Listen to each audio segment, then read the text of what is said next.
అసూయతో సొంత తమ్ముడిని చంపి దేశదిమ్మరయ్యాడు కయ్యూను.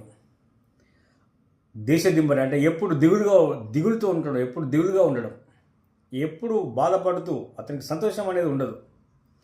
అదే రీతిలో తమ్ముడు అన్ననే కావచ్చు, అన్నను తమ్ముడే కావచ్చు, ఈ సృష్టిలో, ఈ ప్రపంచంలో, మానవుల్లో ఎవరైనాను అన్న తమ్ముని యందు అసూయ కలిగినను ద్వేషించినను, తమ్ముడు అన్నయందు అసూయ కలిగి ద్వేషించినను కూడా దేశదిమ్మరులగురని మన ప్రభు అయినటువంటి దేవాదేవుడు సెలవిచ్చున్నాడు.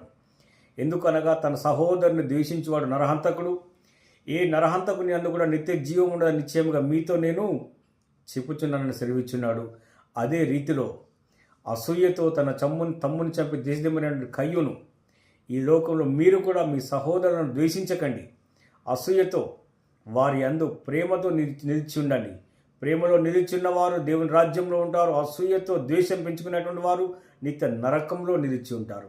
ఏ మార్గము కావాలనో నిర్ణయించుకొని ముందుకు సాగిపో.